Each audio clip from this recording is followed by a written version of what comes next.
자, 문경원 연구원님 오셨습니다. 어서 오십시오. 안녕하세요. 네, 오늘은 재미나고 아주 흥미로운 이야기. 그동안 저희가 정부에 대한 그 정책 과제들 이런 거 중심을 좀 다뤘었는데 오늘은 화제였죠. 전 세계가 화제였습니다. 저는 진짜 놀란 게 이거였어요. 북한 노동당 창건 기념식 행사가 왜 우리나라 방송 3사, YTN까지 다 포함해서 풀영상으로 11시간, 12시간 돌려가면서 중계를 하더라고요. 안 볼 수가 없게 만들었습니다. 그 정도로 전 세계가 주목을 했다라고 보여지는데요. 오늘 북한 노동당 창건 80주년 행사와 관련한 얘기를 먼저 시작하겠습니다. 국내에서는 이제 열병식, 그래서 열병식 무슨 무기 나왔냐? 이게 거의 그렇죠. 초점이죠. 그렇죠. 예, 하지만 우리는 더 아주 전체적인 행사들을 분석을 좀 해드리겠습니다. 소개해 주시죠. 네, 열병식을 가장 주목하긴 하는데 이번 열병식은 특이하게 무기가 많이 안 나왔어요. 제가 볼 땐 역대 가장 적은 무기가 등장하지 않았나 그렇네요. 싶을 정도로 열병식은 오히려 무기는 많이 안 나왔고, 근데 우리가 이제 노동당 창건 80주년 하면은 다양한 행사들이 있는데 사실 열병식 말고는 무슨 행사인지 자체를 잘 모르잖아요. 그렇죠, 그렇죠. 근데 무기가 뭐가 또 개발됐냐 이것만 관심 가져요. 네, 사실 당 창건인데 무기 개발하고 사실 이게 직접적인 관계도 없어요. 그러네요. 네, 핵심적인 행사는 사실 3일에 걸쳐서 했다라고 봐야 되는데, 첫날 경축 대회와 대집단 체조, 이게 사실 그 이제 메인 행사다라고 봐야 되는 거죠. 그다음에 둘째 날 열병식을 했고, 셋째 날 군중 시위와 횃불 야회를 했습니다. 네. 그래서 그러니까 9일, 10일, 11일 이렇게 한 거예요. 9일에 했던 이제 경축대회와 대집단 체조는 그 사진을 제가 하나 준비해 놓은 게 있는데 띄워주시면, 우리가 흔히 알고 있는 아리랑 공연 뭐 그쵸? 이런 거죠. 네, 옛날에 그 아리랑 공연, 네. 그 이제 남북 관계 좋을 때는 남쪽에서도 아리랑 공연 보고 오신 분들이 꽤 그렇죠. 있었어요. 많이 갔었죠. 네. 그것이 지금 이제 5년 만에 다시 이걸 이제 했습니다. 제목은 이제 바뀌었죠. 조선노동당 만세라는 제목으로 이제 진행이 됐는데, 저게 이제 어디서 진행됐냐면 5월 1일 경기장이라고 북한의 그 대동강 한가운데 릉나도라고 있어요. 그 섬에 있는 체육 그 운동 시설인데, 저기가 11만 명을 수용할 수 있는 세계에서 두 번째로 큰 경기장입니다. 네. 엄청 큰 규모의 경기장인데 저기에 사람들이 빼곡하게 좀 들어왔고, 저기에 이제 사진에 보면 조선노동당 창건 80돌 만세 이렇게 글씨가 써져 있는데, 저게 뭐냐면 사람들이 카드 섹션으로 하는 거예요. 그쵸. 네. 그리고 저 카드 섹션이 정말 유명한데 거의 아마 저게 기네스북에도 올랐을 거예요. 네네네. 동영상이 제공이 됩니다. 저걸로. 정말 굉장합니다. 제가. 엄청납니다, 네. 진짜. 그러니까 보통 카드 섹션 하면은 뭐 글자 이제 바뀌고 막 네, 글자 정도 바뀌는 건데, 그게 아니라 막 그림이 움직여요, 막 저기서. 네, 뭐 그런 정도인데, 아무튼 저걸 이제 북한이 매년 이제 예전에 코로나 전에는 거의 매년 이제 저걸 했었거든요. 근데 저런 걸 이제 하면서 뭘 하냐면은 그 집단주의를 키운다 그래요. 그래서 많은 저기에 동원되는 사람만 정말 몇만 명이 동원되거든요. 연습도 굉장히 오래 하겠네요. 네, 그렇죠. 저걸 맞춰야 되니까.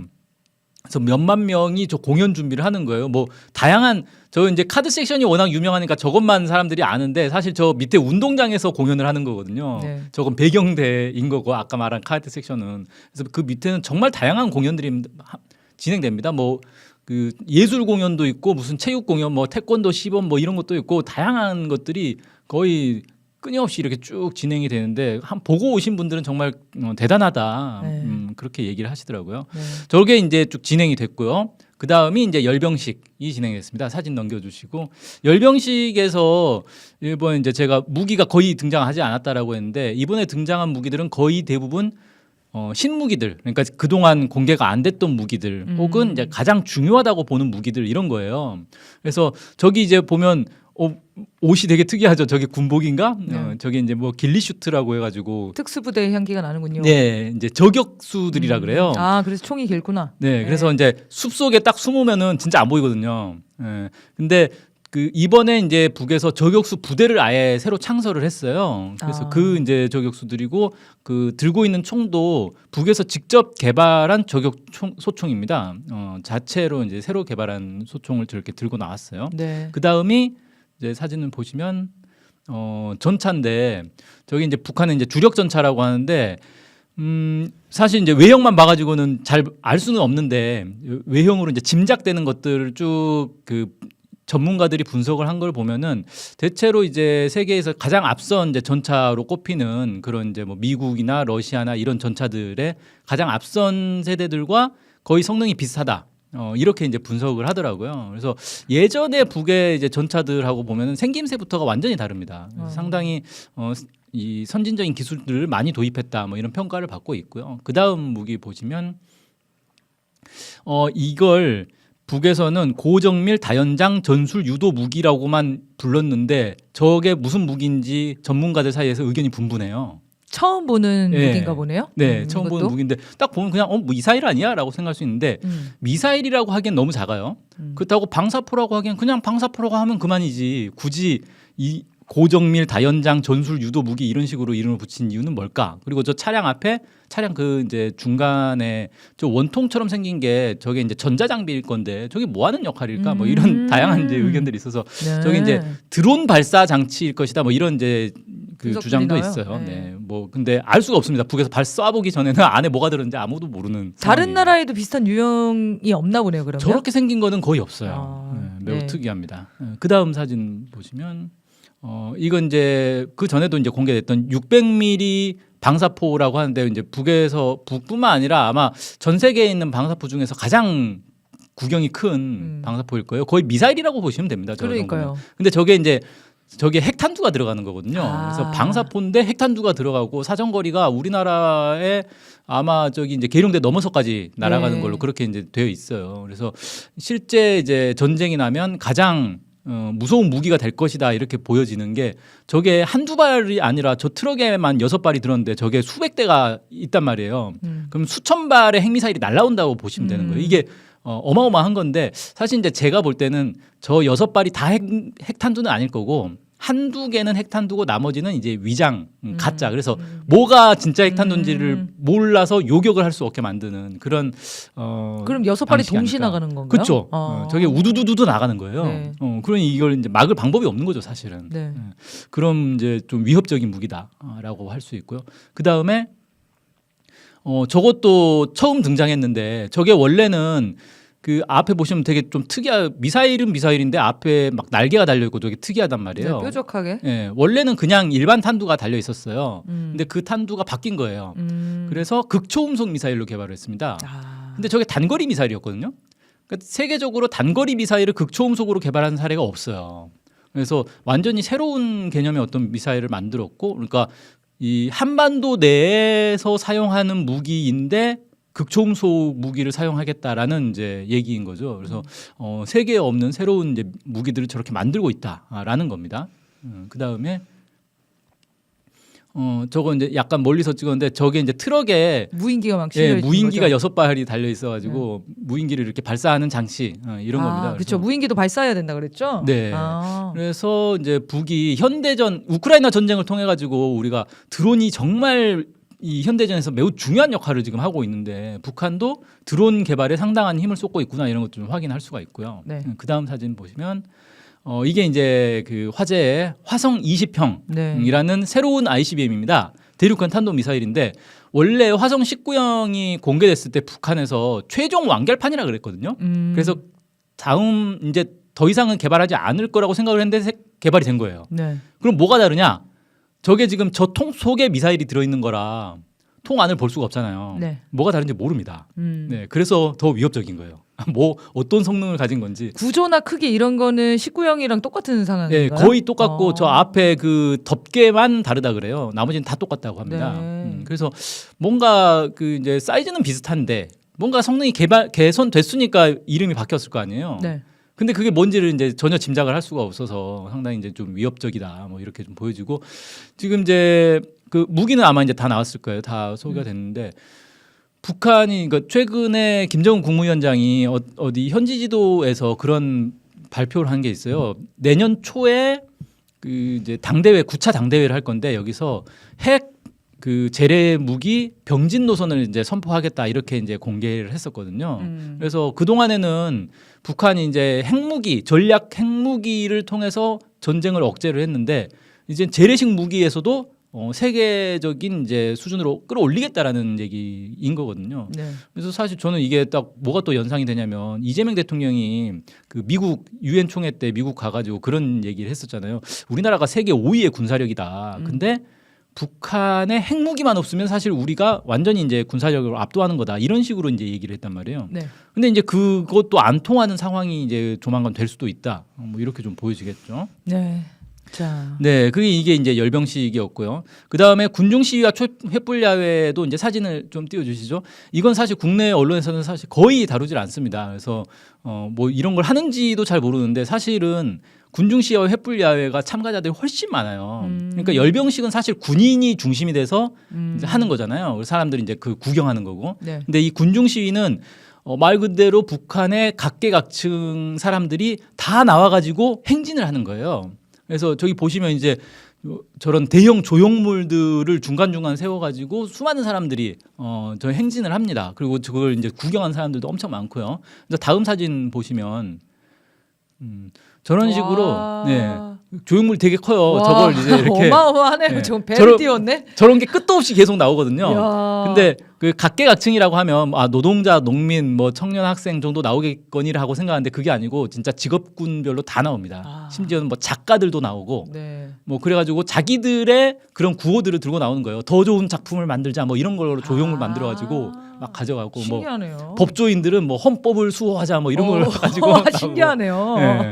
뭐 그런 것들을 되게 그 크게 하는데 저것도 사실 거의 매년 행사 때마다 저걸 하거든요. 네. 국내에서는 이제 잘 소개를 안 해주는데 이게 더 재밌는데 왜 이걸 소개를 안 해주죠? 그죠? 무기 막 무시무시한 무기 다니는 무기 거보다 그냥 사진으로 컷으로 봐도 되잖아요. 네. 이런 거는 진짜 이 컷으로 보기엔 너무 아까운데 네. 너무 흥미로운데요.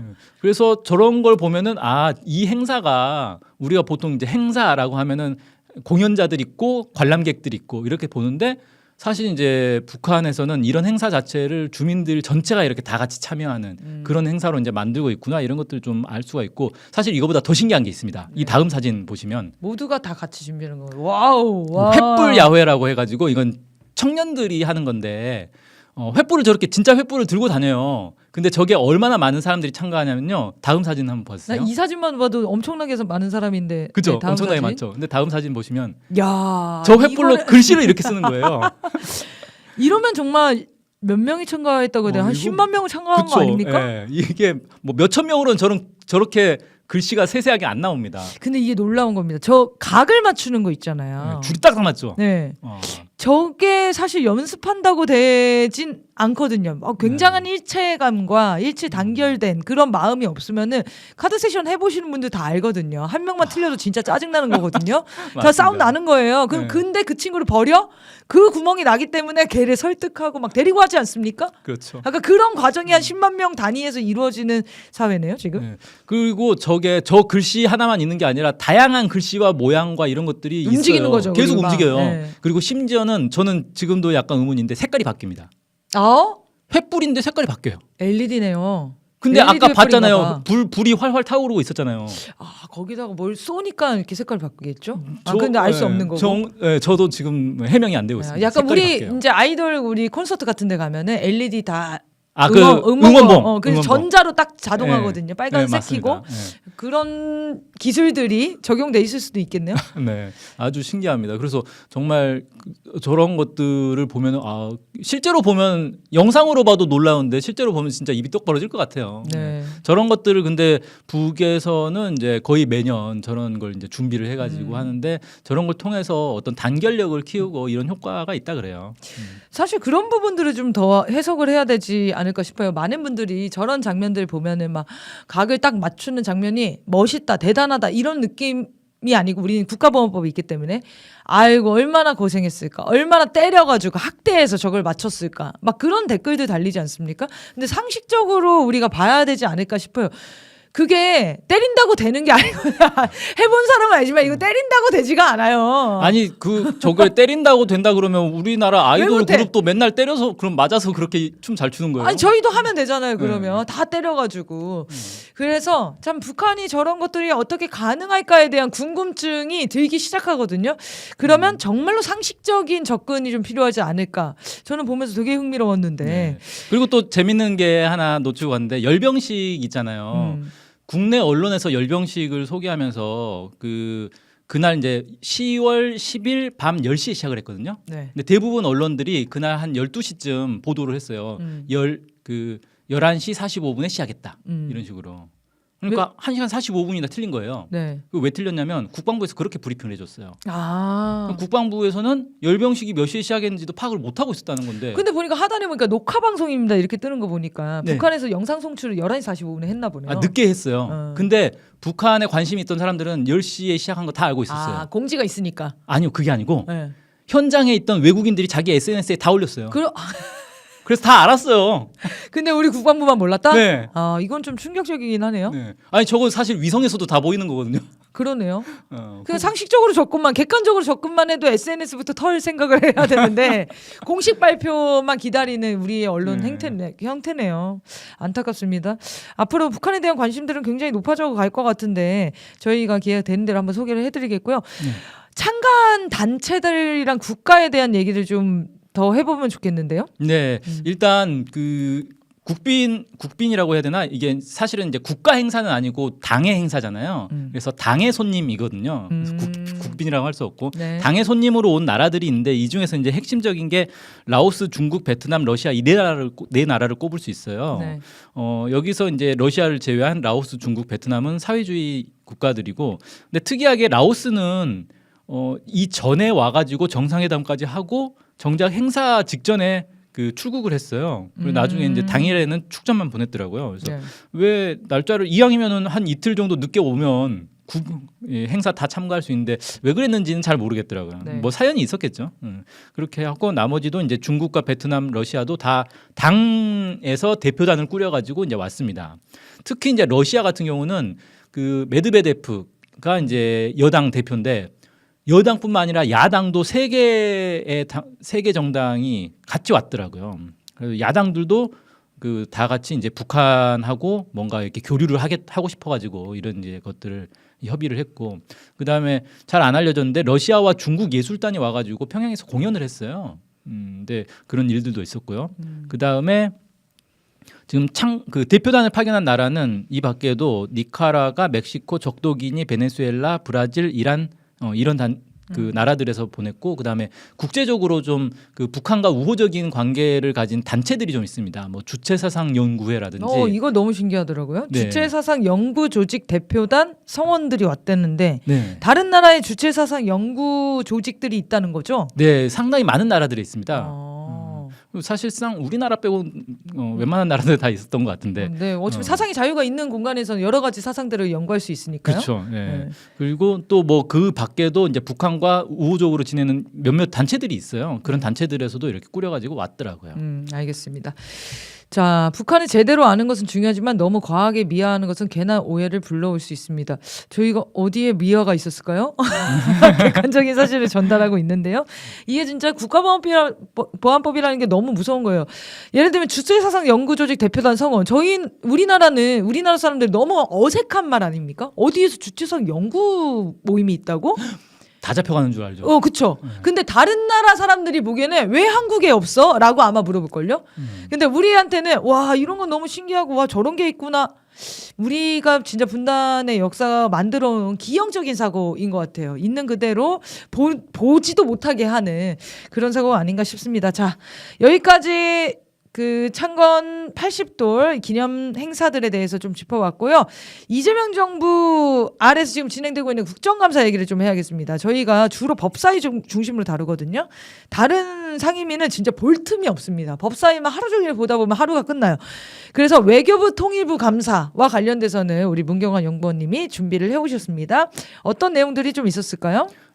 여기 외교부도 별로 소개 안 했었나요? 외교부도 안 했습니다. 거의 안 그렇군요. 했습니다. 조현 외교부 장관 한 번 다루고 거의 안 했습니다. 예, 그랬군요. 외교부도 할 얘기 많은데 저는 오늘은 그냥 통일부만 좀 집중적으로 얘기를 하려고 그러는데 통일부에서도 사실 입에 그 이제 취임한 지 4개월밖에 안 돼서 그런지 모르겠는데 사실 그렇게 막 큰 내용들이 많이 있지는 않더라고요. 근데 주되게 좀 짚어지는 건 뭐냐면은 그 윤석열 정권 치하에서 통일부에서 했던 그런 이제 적폐 행위들 이런 것들이 좀 많이 나왔고 그다음에 제가 좀 인상적으로 봤던 거는 그 북한 인권센터 있잖아요. 이거를 이 사업을 다 취소를 해버렸더라고요. 정동영 장관이 취소를 하고 좋네요. 예. 근데 이제 건물은 이미 이제 그 예산이 나와 있고 그렇기 때문에 이 건물을 다른 방식으로 이제 그 활용을 하겠다. 뭐 이름도 다 바꾸고 뭐 이렇게 이제 얘기를 한 게 있었고요. 그다음에 제가 이제 오늘 좀 주되게 얘기하고 싶은 건 뭐냐면은 정동영 장관이 이제 그 원래 국정감사하면 처음 시작할 때 사업 보고를 하거든요. 근데 사업 보고를 하는 데서 나온 얘기 중에 제가 약간 의아했던 게 있어요. 뭐냐면은 북한 경제와 관련해서 이제 좀 얘기를 합니다. 뭐 길게 얘기 안 했어요. 몇 마디 했는데 쿠르스크 전투 이후에 약간 효과는 있었으나 다시 경제가 좀 어려워지고 있다. 뭐 이런 식으로 이제 얘기를 한 거예요. 그러니까 이게 뭐냐면은 쿠르스크에 파병을 하고 그 대가로 외화를 좀 벌지 않았겠냐. 그래서 뭔가 경제가 약간 좀 돌아가다가 그 효과가 이제 줄어들면서 다시 원래대로 돌아가고 있다. 이런 식으로 이제 분석을 하더라고요. 네. 근데 이런 분석이 정말 사실에 근거하지도 않을 뿐만 아니라 이런 걸 토대로 해가지고 대북 정책을 짜기 때문에 지금까지 대북 정책이 하나도 먹혀들지가 않은 거거든요. 근데 도대체 그런 것들은 근거가 뭔가요? 대부분 그런 거는 이제 출처가 대북 소식통에 따르면이거든요. 근데 그 대북 소식통은 99%가 국정원이에요. 결국 이제 국정원에서 보내준 자료 보고 그렇게 이제 판단을 하는 거거든요. 통일부나 뭐 다 그래요. 근데 사실 국정원에서 진짜 현실을 몰라서 저런 이상한 보고서를 올릴까라고 생각이 좀 들어요. 저는 알면서도 일부러 엉터리 보고서를 써서 올리지 않겠다라는 생각이 좀 듭니다. 일단 쿠르스크 전투를 통해서 북한이 외화를 벌었는지는 확인이 안 될 뿐만 아니라 실제로 외화를 벌기 위해서 군인들을 파병했을까? 좀 그럴 가능성은 별로 없어 보이거든요. 그리고 기본적으로 이게 어떤 문제가 있냐면은 북한의 대외 의존도가 얼마인지에 대해서 우리가 좀 알아야 된다는 거예요. 우리나라는 대외 의존도가 얼마 정도 될까요? 80%. 네, 80%. 네, 많이 낮게 보셨네요. 더 더 높습니까? 높습니다. 네, 사실 100%를 넘길 때도 있고 지금은 와. 약간 내려갔어요. 뭐 이제 왔다 갔다 하는데 100%에서 왔다 갔다 하는 수준이거든요. 그러니까 우리 기준으로 볼 때는 이 대외 교역 문제 매우 중요하단 말이에요.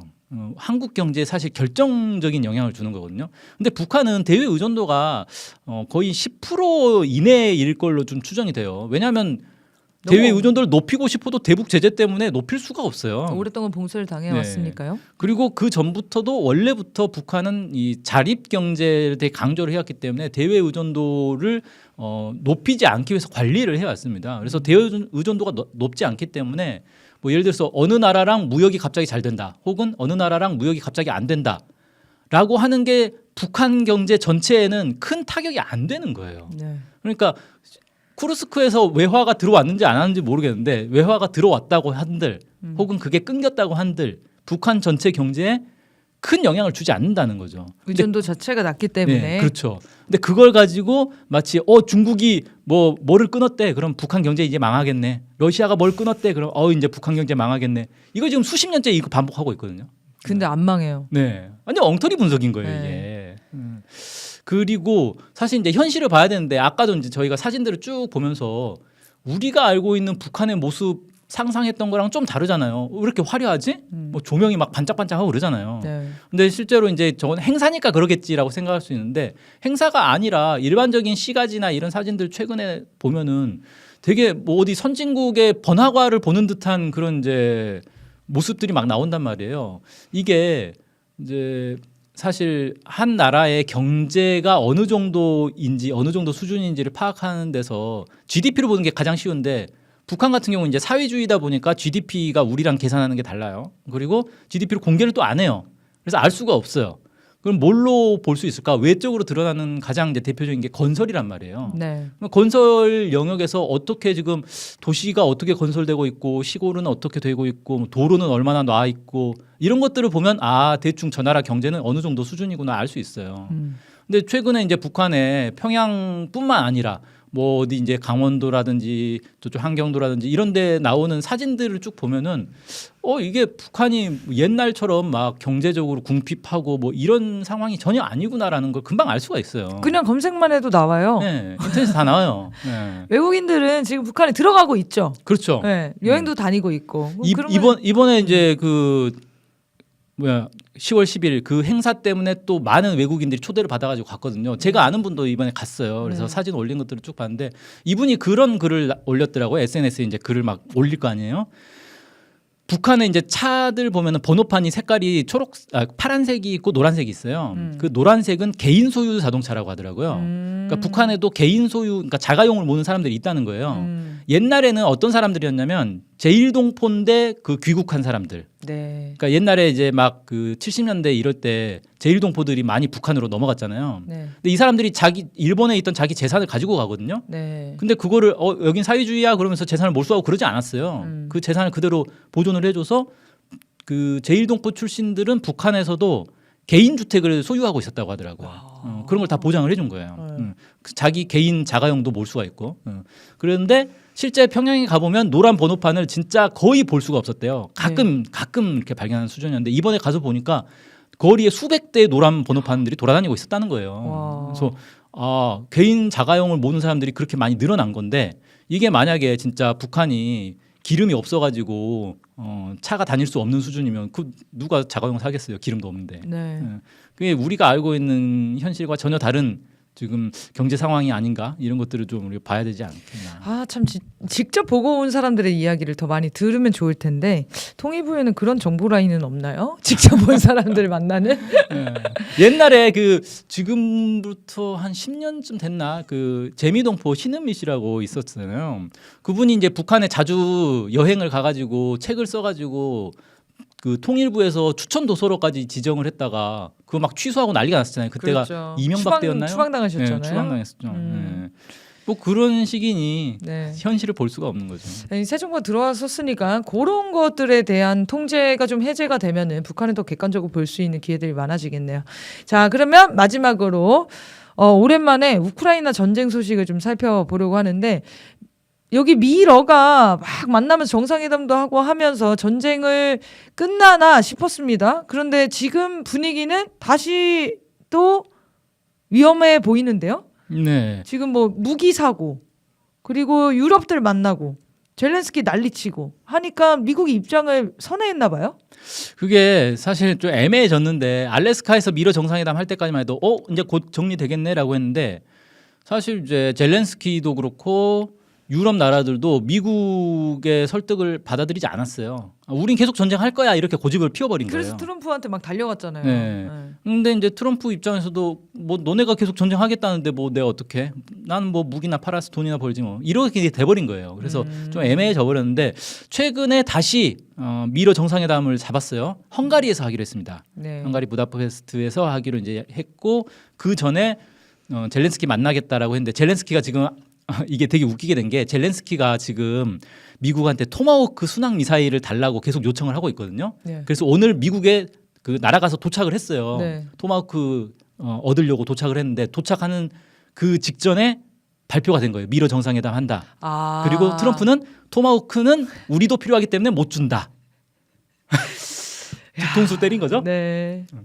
근데 트럼프는 진짜 약간 진짜 인간이 좀 진짜 너무 악질이다. 네. 악질. 진짜 아니 오라고 악질이다. 하지를 말든가 그러면 비행기 타고 가고 있는데 그 상황에서 젤렌스키를 거의 처참하게 만드는 게 목적인가 봐요. 네. 좀 갖고 너무하더라고요. 노는군요, 거의. 네. 아무튼 그렇습니다. 그래가지고 지금 이제 어떤 상황인지를 좀 보자면 전쟁이 계속되고 있어요. 그래서 러시아가 꾸준히 진격을 하고 있습니다. 근데 진격 속도가 뭐 엄청나게 빠를 거다라고 했는데 그러진 않아요. 진짜 꾸준히 천천히 이렇게 진격을 하고 있는데 이게 왜 그러냐면은 러시아의 목표가 우크라이나를 점령하는 게 아니에요. 러시아는 우크라이나 군을 소멸하는 게 목표이기 때문에 점령지를 빠르게 넓히려고 막 그 서두르지 않습니다. 천천히 진격하면서 우크라이나 군만 그냥 없애고 있는 거예요. 이런 걸 이제 소모전이라 그러죠. 그리고 최근에 이제 러시아 내부에서 들리는 얘기는 푸틴 대통령의 점령 목표가 지금 점점 높아지고 있다. 그래서 예전에는 그 돈바스 지역만 차지하겠다라고 했는데 거기서 이제 넘어가 가지고 점점 더 목표가 올라가고 있지 않냐. 뭐 이런 얘기까지 나오고 있고 최근에는 이제 오데사 주까지도 러시아가 이제 점령하려고 하는 것 같다. 뭐 이런 얘기가 나오고 있는데 실제로 그래 가지고 지금 최근에 우크라이나가 오데사 주지사를 해임을 하고 군정을 실시하게 됐어요. 그래서 뭔가 진짜 움직임이 있는 거 아닌가 뭐 이런 이제 얘기도 좀 나오고 있고 네. 푸틴 대통령이 지난달인가 10월 초인가 그 러시아의 그 발다이 포럼이라고 있어요. 여기서 이제 그 발표한 게 있는데 우크라이나 군 피해가 어마어마하다라고 얘기를 해요. 그래서 1월부터 8월 사이에 탈영병만 15만 명이 탈영을 했다. 뭐 이렇게 이제 얘기를 하고 그래서 이 군을 아무리 징집을 해가지고 최전선에 들이밀어도 그것보다 줄어드는 숫자가 더 많다는 거예요. 그래서 우크라이나 군은 곧 괴멸될 것이다. 뭐 이렇게 이제 좀 얘기를 하고 있고 최근에 새로운 쟁점이 두 가지가 있습니다. 하나는 뭐냐면 동유럽에 미확인 비행 물체가 자꾸 나타나고 있어요.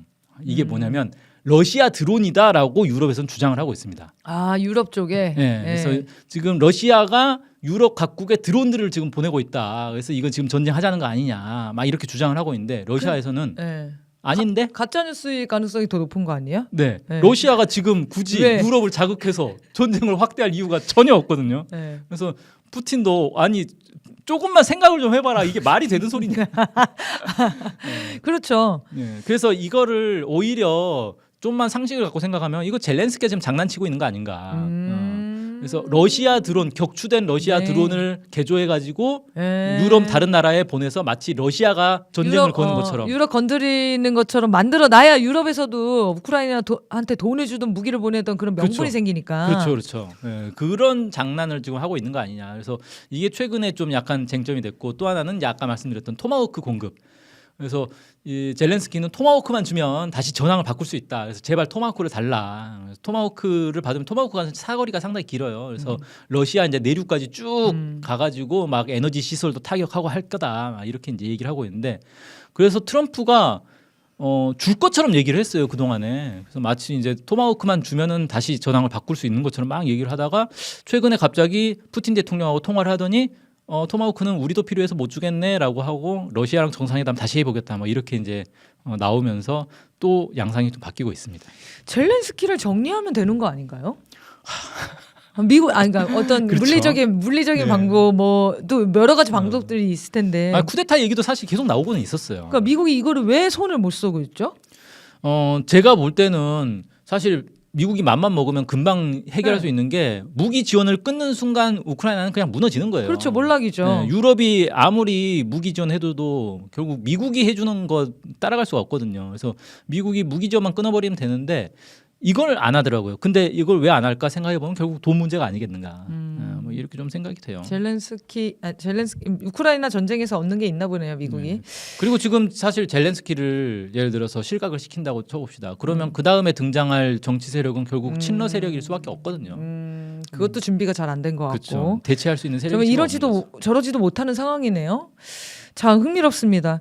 근데 결국에 전쟁은 어떻게 종식되는가를 생각해 보면. 누군가의 진짜 강대한 힘이 있어야지만 힘으로만 굴복시킬 수 있는 것 같아요. 이게 정치, 외교 뭐 아름답게 다 말들은 하지만 결국에는 그 힘이 근거한 외교력, 힘에 근거한 외교력으로 이런 사태들이 정리가 되어 가는 것 같습니다. 지금 새롭게 펼쳐지는 이 국제 질서의 흐름을 그런 본질들을 좀 우리가 이해할 수 있었으면 좋겠습니다. 자, 그러면 오늘 방송 이렇게 마치고요. 저희는 내일 토요일 4시 서초역 2번 출구 대법원 앞에서 법비들 잡으러 출동하겠습니다. 많이 알려주시고 많이 참여해 주십시오. 네, 시청해 주신 여러분 고맙습니다. 감사합니다.